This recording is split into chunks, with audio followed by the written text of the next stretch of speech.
Just the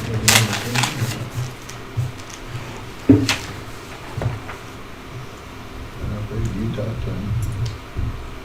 Justin's not coming today.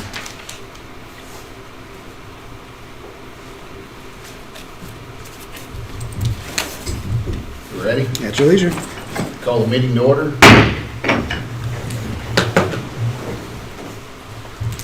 Pledge allegiance to the flag of the United States of America and to the republic for which it stands, one nation, under God, indivisible, with liberty and justice for all. Sure. Dear Heavenly Father, be with us this evening as we do the business for the city and the good and welfare of the community. In Jesus' name we pray. Amen. Amen. This is item C, approval of agenda. So this is to approve the agenda for March 14th, 2022, the regular planning commission meeting. I'll make a motion to approve the agenda. I'll second. All in favor? Aye. Am I a voting member at this point? You are a voting member at this point. Yes, good. Aye. Very good. Item D, citizens' comments. At this point, we would allow citizens to comment. They would be allowed 3 minutes, and they'd state the first name, last name, and where they reside. But seeing none, this gentleman over here on my right will be representing one of the items. So, actually, 3 items for tonight, not just one. So, Mr. Chair, at your leisure, you can close this portion of citizens' comments. Close citizen comments. Thank you very much. This is item E. This is approval of the minutes. So this is to approve the Planning Commission regular meeting minutes from February 14th, 2022. We consider the industrial district modification, assigned variance request for scooters, and R2 zoning modification, the lot split for Cloverleaf, for preliminary plat for trails and development. Make a motion to approve the regular minutes for February 14th. Second. All in favor? Aye. Aye. I can't hear you, so I can't if you're speaking up. Yeah, aye as well. Very good. Unanimous. Thank you. Item F is the Board of Zoning Appeals. So this is item F1. This is the rezoning of the city land for Bob Armstrong. This is development, the zoning classification, or excuse me, zoning case zone 22-1. So quick background, Garver LLC has submitted a rezoning application on behalf of the developer Bob Armstrong for the city-owned property generally located off of Goddard Road, 23rd Street, as shown on the map on Exhibit F.1A. The properties are bounded by South Goddard Road on the east, Swanee Drive on the north, South Main Street on the west, and West 23rd Street on the south. This property is currently zoned R1. The developer would like to rezone it to R2 to allow for the development of duplexes on the property. Property to the east was approved to be rezoned by the Planning Commission on September 13th, 2021. City Council approved the rezoning on October 4th, 2021. The properties to the north are zoned single-family R1, and the properties to the west are zoned R3 multifamily. So this analysis is the traditional analysis that you would see for any rezoning classification pursuant to state law, and so we're going to kind of go through it. These are considered something to guide the conversation, but they're not to be weighed in any particular order or fashion. It's just be used for consideration. So the following requirements are found in Article 13 Amendment, Section 100.8.1-17. So I'm going to read them, and then purple will be my answer, and you can follow along, or you can read it from the agenda packet. But number 1, what are the existing uses and their character and the condition on the subject property and in the surrounding neighborhood? So a lot of this, what you're going to see, is very similar to what you saw in September. Nothing really has changed that much, obviously, for the new land that's being rezoned. But the lots are vacant except for the community garden. Properties to the north are single-family detached. Properties to the west are multifamily developments. To the east, the property is undeveloped. What is the current zoning of the subject property and that of the surrounding neighborhood in relation to the request? So the subject property is R1 currently. The property to the north is R1. The property to the west is R3 multifamily. The property to the east is R2, 2-family, and the property to the south is rural residential because in the county. Is the length of time that the subject property has remained undeveloped, vacant, as zoned a factor in the consideration? And I said it could be considered a factor, but I don't think it's a dominant factor. By and large, most of the consideration when it's coming to zoning classifications for an R2 or an R3 is how much land is available. So I don't think that R1 is necessarily the predominant reason. I would say the predominant reason is probably because there is a huge gas line that runs from the south to the northeast on that particular lot, and that's a 40-foot easement, and on top of a 40-foot easement, there's a 55-foot building setback. So that's just a dramatic amount of easement requirement and setback requirement on it's very untraditional for that lot, for any type of lot to have that massive pipeline running through it. So that's probably the predominant reason why it's been undeveloped. And on top of that, there are some restrictive covenants for that particular land that had to be taken into consideration. Would the request correct an error in the application of these regulations? No, there's no correction to the application of the regulations. Is the request caused by changed or changing conditions in the area of the subject property? And if so, what is the nature and significance of such change or changing conditions? Yes, the city of Goddard is experiencing a large residential increase. Most of this increase is single-family detached owner-occupied dwellings, and there is a need for rental units as well as a need for a density building. So does adequate sewage disposal and water supply, all other necessary public facilities, including street access, exist, or can they be provided to serve the uses that would be permitted on subject property? Yes, city sewer, city water, and city street is all around that. It's easy to serve that property, and considerations for petitions can always be taken into account for this development. Would the subject property need to be platted or replatted, or in lieu of dedications made for right-of-way easements and access control? So yes, platting is being considered. So part of the lots that are being considered for rezoning right now are going through the platting process, and you're actually going to see that plat today as part of the agenda items for H1 and H2. So we are requiring the developer to plat that land.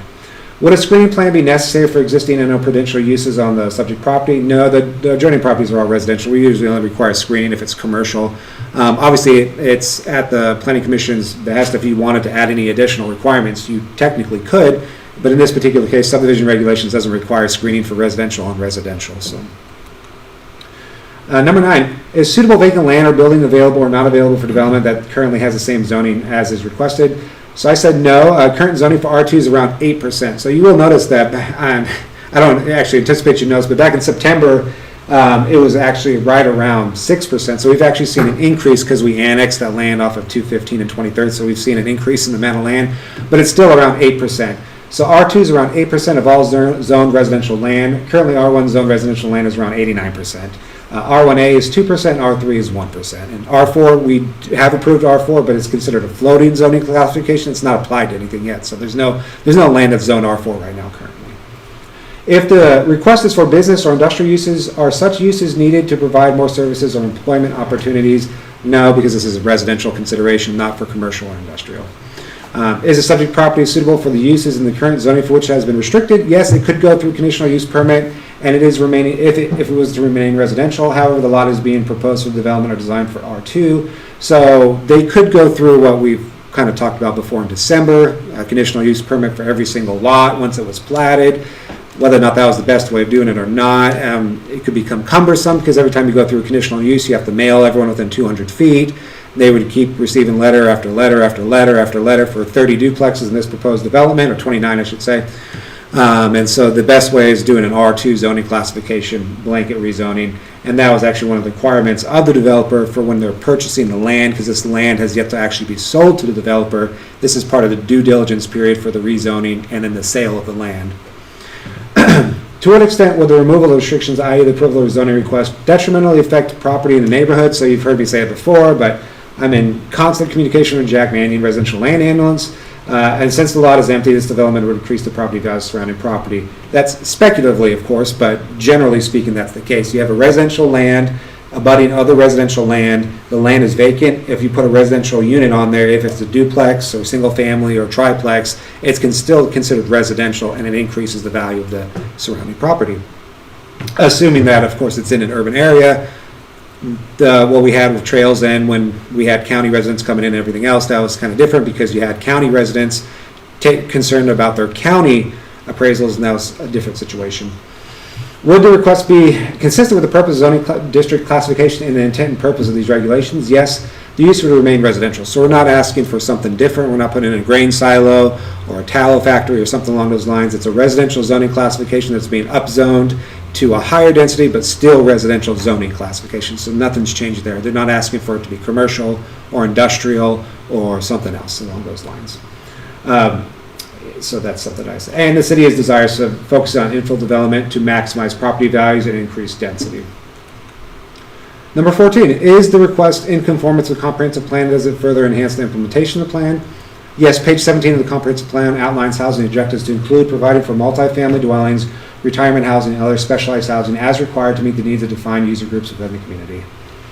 What is the nature of the support or opposition? So there's no opposition in here today, but in September, when you guys considered the rezoning for the land that was just to the east of it, that we had about 7 or 8 individuals in here. And the support, the opposition comes in the desire for certain neighborhoods to remain relatively unchanged in the land use composition of single-family detached houses. That's what you will typically hear, is that people want to still see single-family detached housing next to them, close to them, in close proximity to them, just a traditional single-family detached. Support comes in requests for more rental properties in Goddard to house those who are either unwilling or unable to purchase a home in the moment. So 16, is there any information or are there recommendations on this request available for professional persons or persons with related expertise which could be helpful in this evaluation? So general planning practice encourages the introduction of increased density development to help sustain commercial development in proximity to residential neighborhoods while increasing walkability for health and wellness. This as well as maximizing the existing city infrastructure to offset maintenance costs long term. So when you have existing infrastructure right now, so for example, this is a prime example, this is what you would call infill development. You have a lot that has city streets next to it, city sewer, city water, but it's undeveloped. And so the improvements on it, we're not actually getting any property taxes off of it. It'd either be vacant, in this case we're not getting anything off of it because we still own the land, but even if it was considered vacant, we'd be making no improved value off that land because there's no properties on that land right now. So this would be considered what we would say in planning vernacular is infill development, because there's already accommodating infrastructure, you just need to add the real estate. When you add the real estate to it, we start generating the property taxes, we start generating compensating use tax, and the multiplier effect kicks in where the residents start shopping at our Walmart, using our gas, etc. So that's one of the benefits of this. Where was I? 17? Excuse me. Yes, general infrastructure. This is well maximizing, yes. 17, so by comparison, does the relative gain to the public health, safety, or general welfare outweigh the loss in property value or the hardship imposed upon the applicant by not approving the request? So no, the health of individuals in the city of Goddard would benefit more from walkable developments, generally speaking. Property values would increase according to Jack Mannion, and from just general analysis, since it is considered residential and the land is vacant. And then, of course, the consideration of the property taxes and everything else that goes into it, we would actually see that the property taxes go to funding more police department, funding more public services, and everything else that goes with infill development. So generally considered a positive. So this is what we're talking about. This is 23rd Street. You can see this dashed orange line is the city limit. So on the south out here, you're in the county, and over here, you're out in the county. The industrial district is over here. This was rezoned R2 in September. This has been R3 for however long, I don't know. This is Brentwood Apartments over here. Some of the opposition in September came from over here in this general area. Letters, of course, went out again, just like you would, like we saw in September. These two lots are owned by the city. They're being sold to Mr. Bob Armstrong. Financially, there's a small publication cost per state law. Legally, it's approved as to form. It is recommended the Planning Commission approve the rezoning case number zone 22-1 as outlined in Exhibit F.1. We do have Chris Baum of Garver here. If you guys do have any questions about the potential development, you will see more about the potential development on H1 and H.2. But if you do have any questions, Chris is right there. And if you have any questions for me, feel free. You mentioned something about the covenants. That's right. Mm-hmm. Do you want me to go into detail about that? Yes. Absolutely. So the restrictive covenants, back in the day, the land was given to the city, I think it was 1980. It might have been sooner, or later. But we received restrictive covenants from the Heart of Kansas Southern Baptist Association. It used to be a Baptist church, actually. I can show it over here. There's a Baptist church building here. It doesn't function as a Baptist church anymore, but there used to be a Baptist community right around here. And so this land, from what I understand, and some of this is hearsay, but what I understand is that when specials were going in for improvements around this area, a lot of that fell on the church, and the church couldn't afford that. So the city agreed to take some of the land off the church, these two parcels over here, to reduce the impact of the specials. Now, this, I can't substantiate all this. This is coming from a city council member, so I have to just kind of take it as at its word. But that's kind of the background from it, from what I understand. So that it was given to the city with restrictive covenants. Those covenants said you can't put really anything on this land except for a dog park or community garden or some kind of park amenity. So and of course we have a huge easement that's crossing through here with a gas line and the 50-foot building setbacks. So we took this to the Heart of Kansas Southern Baptist Association and said, we have a developer who wants to buy the land. Would you consider releasing the covenants from the land for, a nominal fee? And they agreed. And so basically after some negotiations, some back and forth, they agreed to release the restrictive covenants upon sale of the land. for 50% of the sale purchase price or $15,000, whichever is greater. And so they agreed to that provision. So right now, we're going through the due diligence process. If this goes through the rezoning and the platting, which is part of the due diligence, then Mr. Armstrong will pay the city $30,000. We would cut a check for $15,000, hand it over to the Heart of Kansas Southern Baptist Association. They will release the covenants, record it with the Register of Deeds, and then we're done with that. Thank you. You're very welcome. I know it's very long. And to be quite honest, that's kind of what I heard from the city council member. I don't know all the details about the history. I think, like I said, it might have been 1990 or 2000. I'm not sure. So don't quote me on the dates exactly. Once again, it's recommended Planning Commission approve the rezoning case number zone 22-1 as outlined exhibit F.1.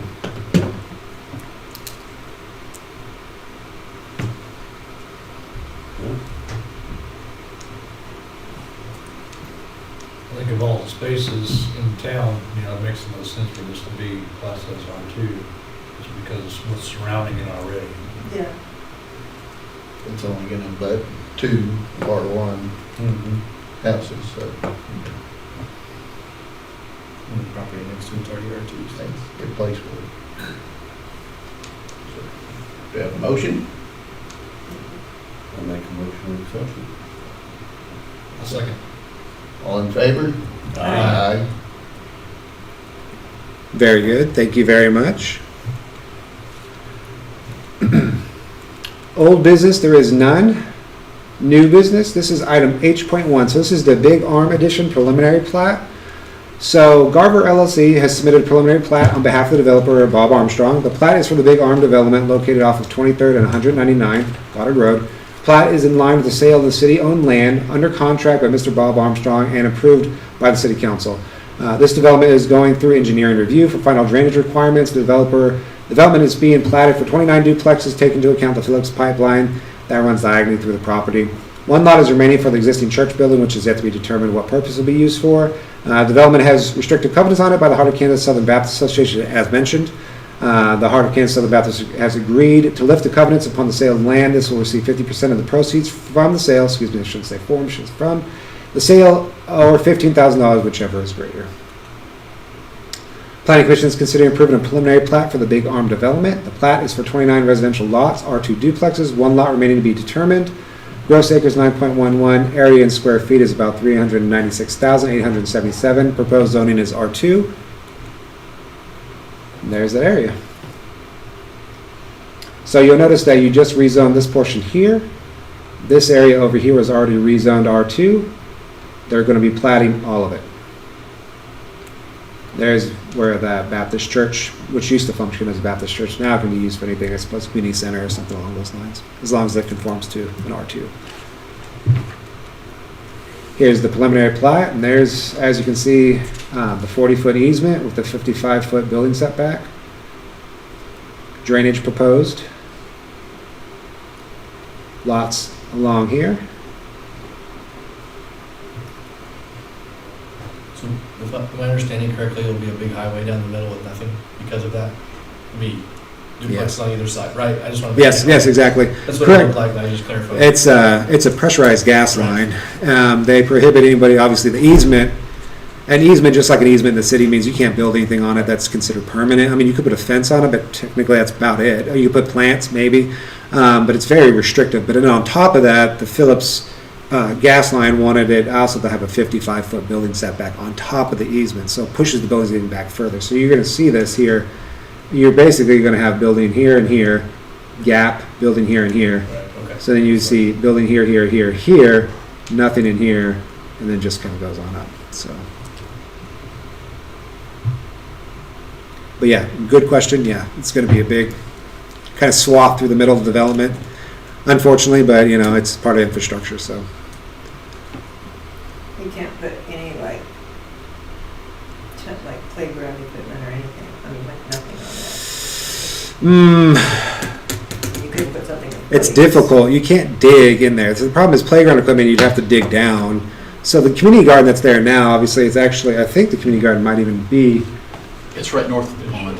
that's right over there. So it's actually outside of it too. But from what I mean, I think the reason they put that north of it too is for that reason. They're very protective. Phillips gas line is very protective of that easement. And if you had to put a playground equipment, you'd probably have to drill down and put foundation and footings and whatnot, and so it would actually get too close to the gas line. I don't think they would have let you. I don't think they would let you. As soon as you called 811, safe dig, to flag that thing, you'd be getting some phone calls probably immediately. So that's kind of just, it's just kind of the way it is. And obviously, not being an engineer myself, I couldn't honestly say definitively what, can you put a dog park? Can you, I mean, what if it's just, but I think as soon as you start digging, they're going to get concerned. So What about the sidewalk?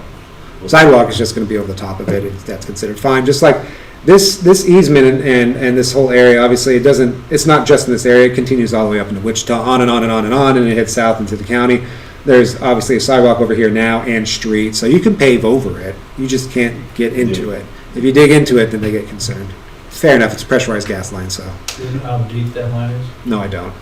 Chris, do you have any idea how deep that gas line is? I do not know. Yeah, I don't either. We'll have to work with them to have the proper road clearance over the top of it. They have requirements for that, so we'll make sure that we do that because we don't have an option.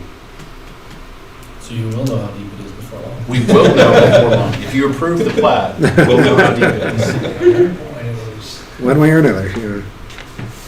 So Reserve A, is that drainage in which direction? Which one am I looking at? Reserve? I'm looking at Reserve A from the Western Acres second edition at the top of the page. With a big 10-foot Here? wide. No. Top left corner. Top left corner. That middle left there. Yeah. See how Swanee I see Drive, you C, see B. Western Acres addition and right Up near below, Swanee. Go up. Oh, here? Yeah. Oh, Reserve A. That's drainage and utility. I think that was already existing. So that's a drainage and utility easement that's been in place for a while there. That's probably when Western Addition actually went in. There's already utilities in there already. Most most properties have an easement in the backyard that has a drainage easement, but I think there's already utilities in here. I think it's a good use of the land.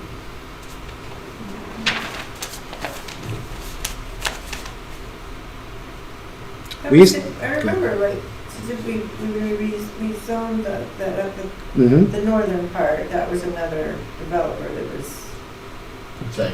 wanting, it was the same one? Same one. You're talking about the one that was over here, the one that When rezoned we this? did that, was it the same developer? Same as, yeah. So Mr. Perillo Hernandez owned that land, and he had to go through the rezoning. That's probably what, Mr. Hernandez owned the land, so technically he's got to go through the application to rezone it. But once he got it rezoned, he sold it to Mr. Armstrong. That was part of that development agreement. Mr. Armstrong, of course, then reached out to the city, said, can I take this as well? We had some reservations. Obviously, we have a community garden there. We have restrictive covenants. We have a huge easement. So all these had to be taken into account. Mr. Armstrong was not deterred. We went through the process. We spoke with the Heart of Kansas Southern Baptist Association. It was a process there for talking about restrictive covenants and everything else, but they were receptive to that. So then we decided we can move forward.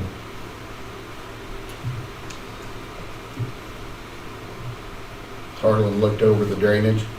Harlan is looking over the drainage now, I believe, honestly. But I think it's a preliminary drainage right now, or has the final been submitted for this one? I believe that Ken Lee from our office has submitted the final drainage plan. for Great, Harlingen. excellent. Yeah, so this one would be contingent upon final engineering review, would be approval for that. Looking at the stormwater sewer, it looks like it just dead ends by lot 4. Right back to that.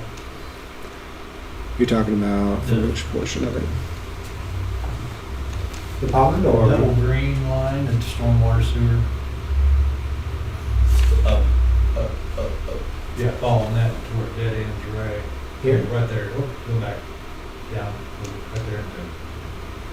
Well, it's going to continue up to here, and you can see it actually, this is existing. Yeah, just underneath the writing. Okay. I'm assuming that, and Ken worked on the drainage plan for this addition, but I know we utilized some of the space in the setback for the pipeline easement for the pond because we have to detain those stormwater peaks. And looking at the route that he chose for the storm sewer, it looks like he's making sure that Reserve A would be drained, and then the backyards between that kind of area north of the pipelines, that we have backyard inlets that can clean that water out and take it to the detention pond, if that helps. Yeah, I'm just trying to follow that line. I can barely see it. So, And they get washed out in the projector. You probably see too, you'll see that this one is the sanitary sewer is existing, and then we have sanitary sewer proposed. And so you can see this one already has sanitary sewer here running into here and then connecting with the proposed one for sanitary sewer. But this will have traditional curb and gutter, storm inlets.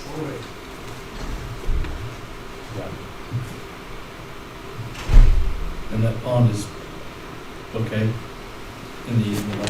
yes, do you want me to? Sure, go for it. Okay. Yeah. To make it formal, Chris Bohm from Garver, 1995 Midfield Road, Wichita, 67209.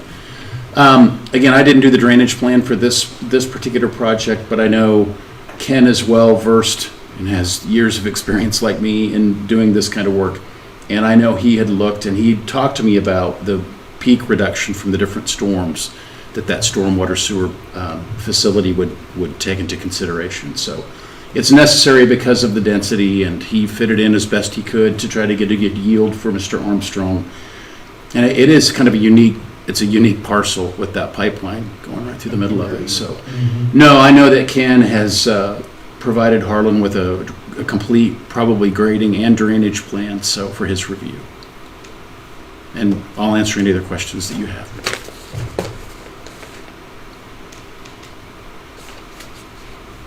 Thank you. Thank you.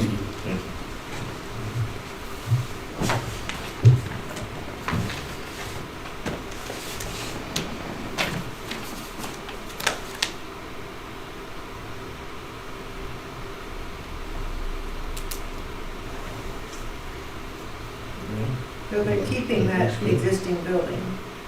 They are keeping, yeah. I don't know what they're going to do with it. And I don't know if Chris can really I speak. do not know. Yeah, I it's do not know. It's a mystery. It's a wild card that they'll.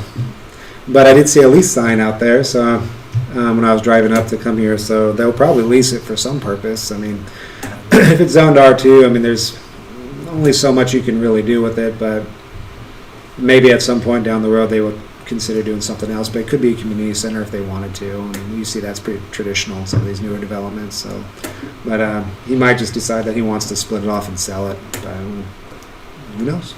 Right now, there's no definitive purpose for that building.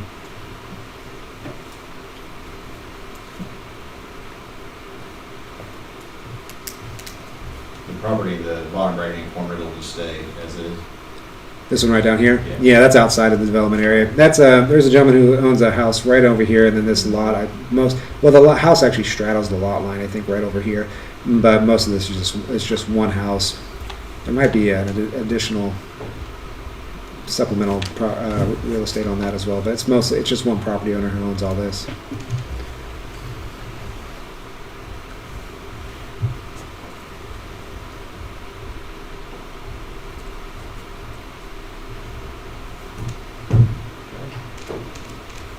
There's no more discussion. Looking for a motion. I make a motion to approve the preliminary plat of the Big Arm addition. I'll second. All in favor? Aye. Aye. Very good. So this is item H2. This is the Big Arm Edition final plat, so they'll be considered concurrently. Once again, same. Pipeline runs diagonally through it, of course. Heart of Kansas will release it upon $15,000, 50%, whichever is greater. Planning Commission is considering the same. That area. That's the preliminary again. I don't know what happened there, but final should have been there. But it's in your agendas if you take a look at that.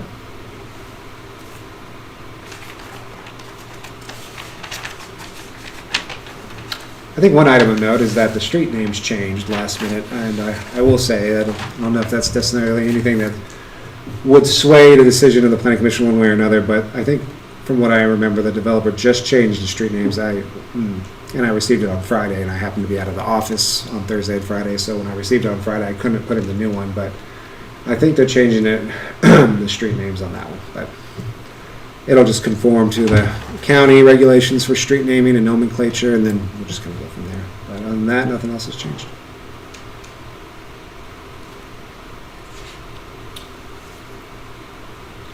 I'll make a motion, we approve the final plat for the Big Arm addition contingent upon final engineering review for the necessary stormwater drainage requirements. I second. All in favor? Aye. Aye. Very good, thank you very much. This is item H.3, so this is a trail end addition, final plat. So Garver LLC has submitted a final plat on behalf of the developer Brian Legale and Kirk Richards for the development Trails End. This development is located east of 215th and north of 23rd. City Council annexed this development on December 20th, 2021, bringing it into the corporate city limits of the city of Goddard. City Council agreed to the rezoning for the development if it was accompanied by a restrictive covenant limiting the number of duplexes to 80 duplexes or 40%, whichever is less, for the development, which has been submitted by Garver and approved by the city attorney. The restrictive covenant has been approved to be filed with the Register of Deeds.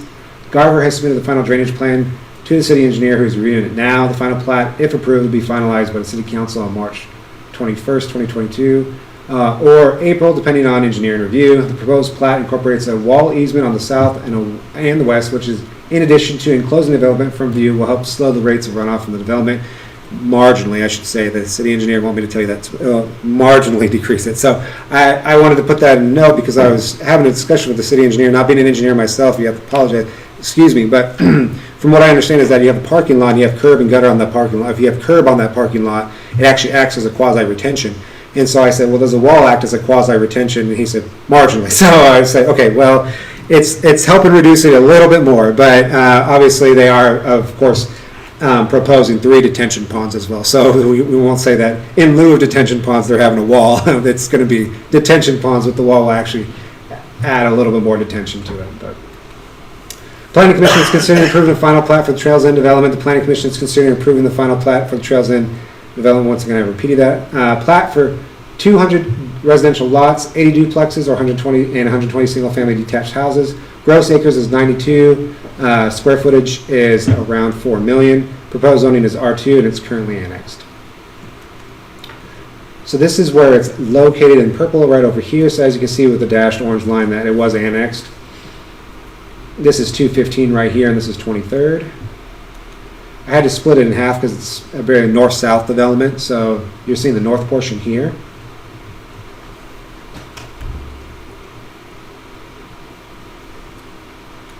And this is the southern portion.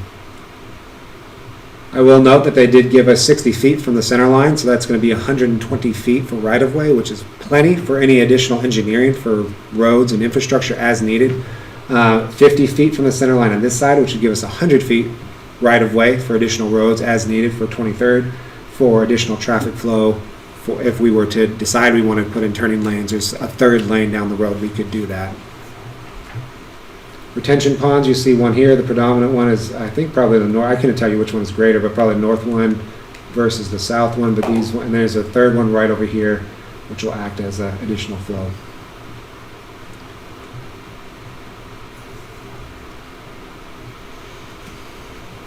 Financially, none. Legally approved as the form. It is recommended the Planning Commission approve the final plat for the Trails End development contingent upon final engineering review. And Harlan does have the final engineering plan right now.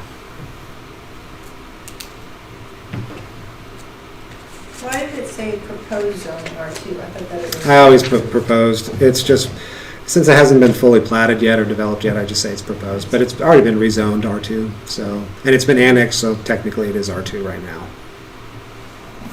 I thought, yeah, I mean, the only contingency was the restricted covenant. 40%, yeah. Yeah, which has already been submitted, approved, and filed at this point, so, or it will be filed, but. Any space in here reserved for playgrounds or anything like that? Yeah, I believe actually, Chris, you want to jump on that one? Sure. If you want to use that. I think that was. Green line will give you the Okay. pointer. This area here will be a pool, parking lot, playground area. Okay. And then part of the pond goes right here and connects under the road to a large pond here. And all of this will just be open green space, and it's specifically designed for families, kids, and such. He tried to get it centrally located, so it could be safely accessed. And I might make mention, in the Trails End Road that comes through the whole development, there's not a single lot that fronts on it. All the lots access the side roads that come off. And that's very nice, and it's safer. There'll be a sidewalk along Trails End through the whole of the community.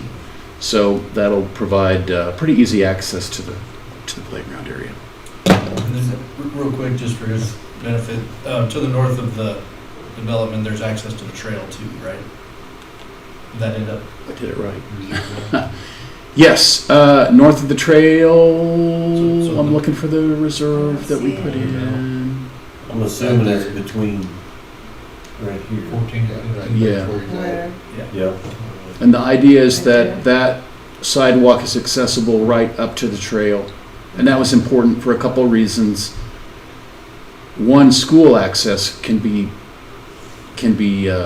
achieved by that route. And then they had talked to the folks next door, but they didn't come to any kind of an agreement to look at this. But it's set up such that on the south part, it could be, the reserve could allow a walk that would come across the adjacent property and into the school property if it ever became available. So he was thinking about that as well, just to have another safe path to school. There'll be a lift station here to take care of the sanitary sewer for this whole area, with a force main that goes back up north on the east side of 215th, just south of Kellogg. And water line will be brought down 215th to this entrance and to the next entrance to the south. That's a 12-inch. The city of Goddard is participating in that project. All the other interior utilities are paid by Trails End, and that includes the lift station and force main. So Reserve N, what is that for the one, the rectangular one, what's that intended? Retention pond. this one, yeah, that's a detention pond. C and D are retention? Part of Yeah, D. C is a The bottom rather portion large, of D is, the top Yeah. portion of D is the playground. and the part. playground is the north part of D. Correct. But there's no retention or anything needed in that northeast corner. No, the site grades generally down. There's a ridge line that comes through here. Oh, that was bad. You can just say, yeah. Just Here we go. The ridge comes through here, right down about here, and starts to move that way. Through here, and right about there. Everything to the right of that line makes its way here, Okay. and everything to the kind of northwest of that line makes its way up to this area. So that northeast corner is being captured. with- Correct, with yes. sewer. And then there's even an off-site area here that drains to this site, and there's a rather sizable storm sewer that's going to come up the east line of the property and terminate right in this area with a pipe extended north to pick up the terraces off that field. So that water is actually going to get intercepted and routed through the detention pond as well.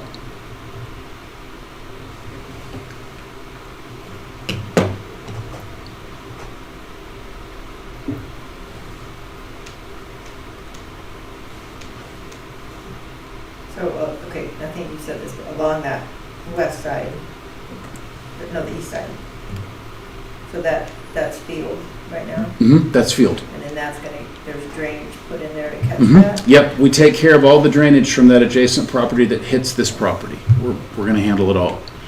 And then on the railroad, old railroad trail, they actually left, on the south line, there's a ditch, and it has a low spot about right here. And we actually are bringing storm sewer up, across, and up and over to pick up that low spot. Because if we didn't do anything with it, it would just pond water right here.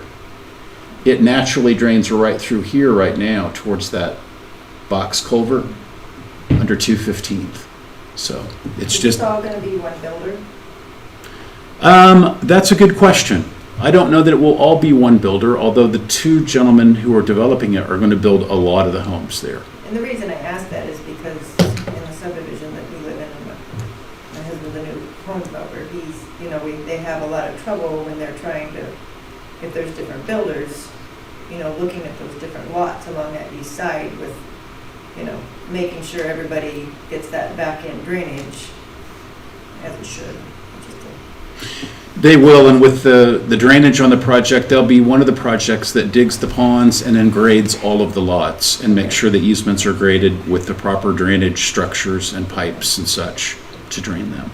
And I know Brian and Kirk, and they will manage that very well. And they'll do at least one half of the site on their first phase, and they are ready to go. You just don't wanna see homeowners getting in there and having to manage that with the builder themselves. Correct.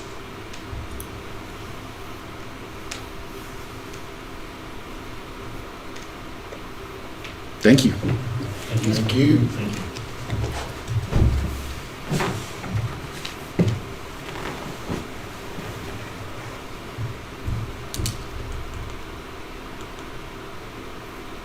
Financially, non-legally, it's approved as a form. It is recommended that the planning commission approve the final plat for the Trails End development, contingent upon final engineering review. Make a motion to approve final plat for Trails and Development contingent upon final engineering review. I'll second. All in favor? Aye. Aye. Very good. Well, that's it for those items. Chris, if you stay for the rest Hopefully of the I'll night. be back. Yeah. If not, I'll see you. See you tomorrow. Yeah. We'll find some more ground. Yeah. Thank you. Thank you. Have a great one. This is item I, staff report.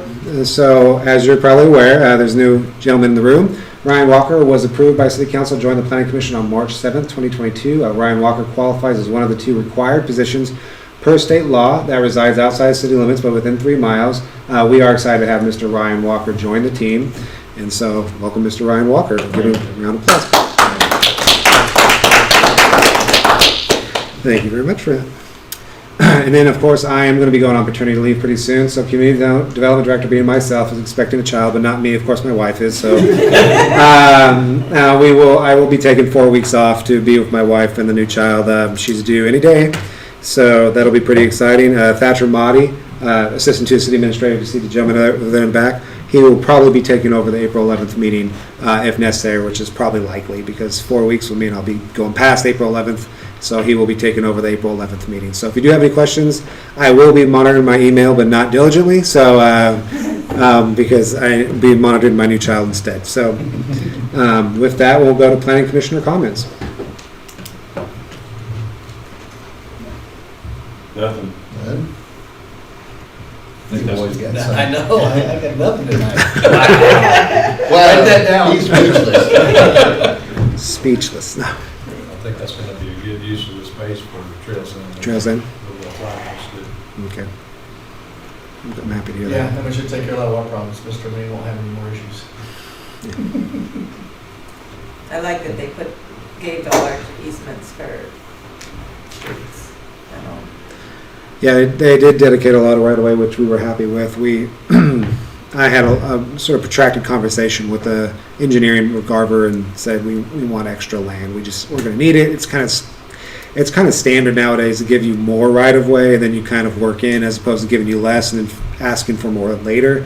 If they gave us less, we might have had to ask for more later, so we asked for more now. And then we will work. If we work backwards, then we'll have more room to put in another road, a turning lane, or whatever is necessary, dedicated median or something along those lines. It should be. 215 is an arterial, and so is 23rd. So having that extra right of way will be paramount for future growth in Goddard. So Was the annexation a single lane or both? right now, it was just a single lane.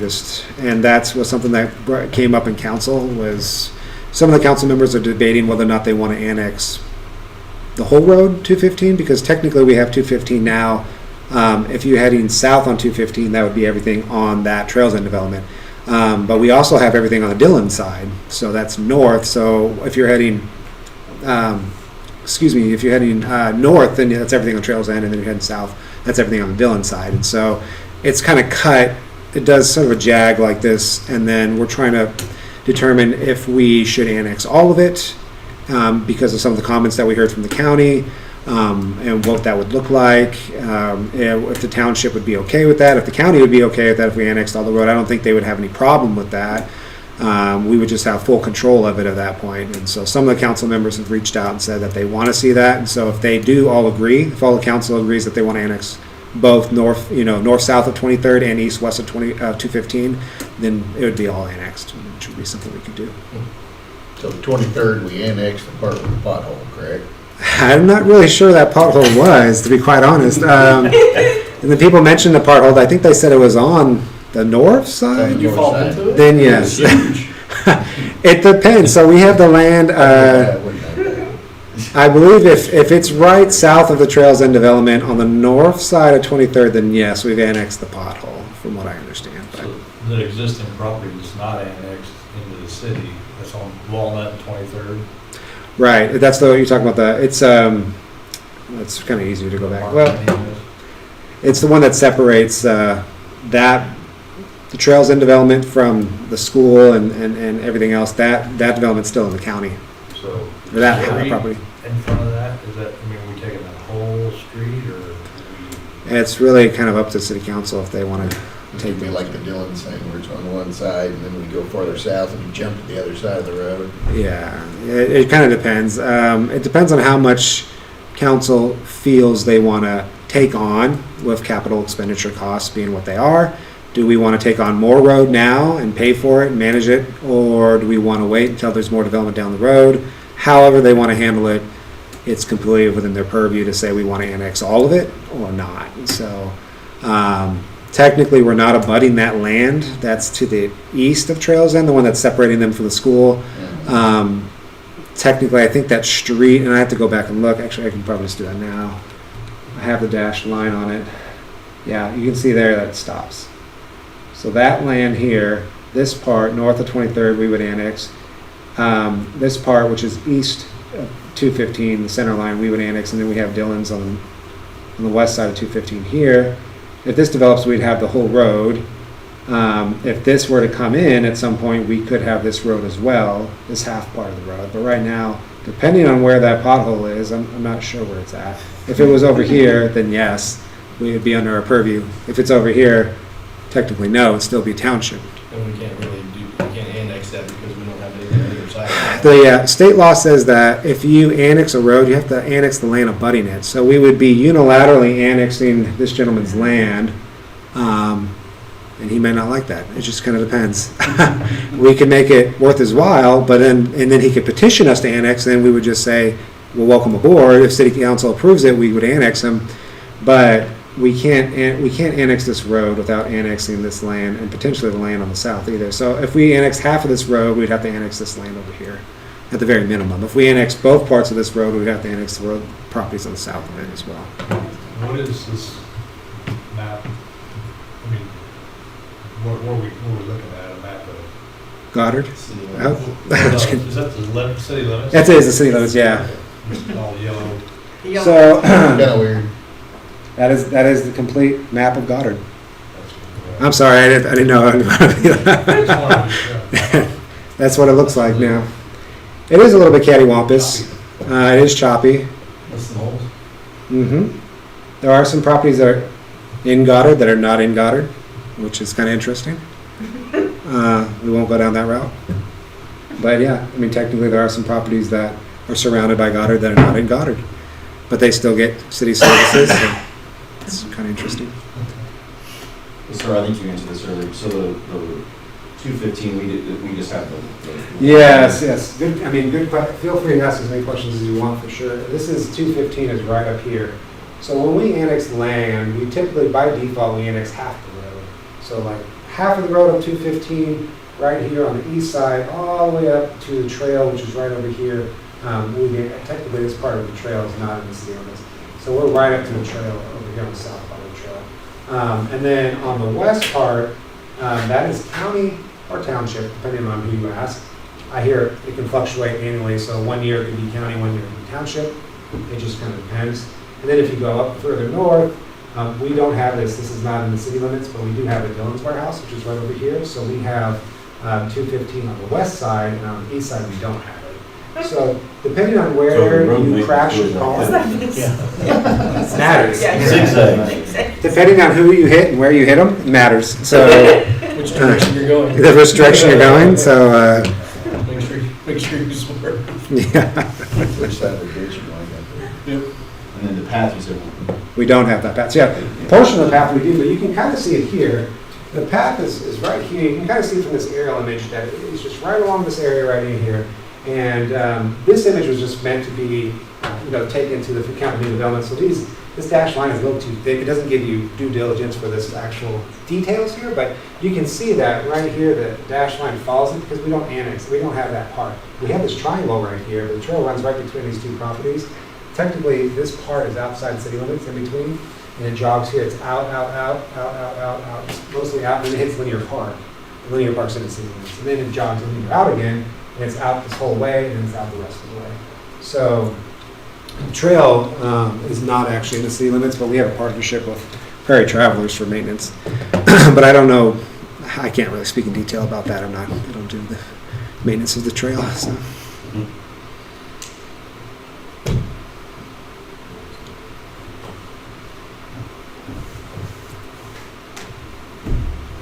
I think we're out of comment. I do want to say I appreciate the opportunity to serve. I'm open to all feedback and comments and learning, so appreciate everybody's help. Thanks for helping out. Thank you. Make a motion, we adjourn. A second. All in favor? Well, we actually, you Actually, I can't make. you can't make a motion. I'll make a motion we adjourn. How's that? I'll second. Very good. All in favor? Aye.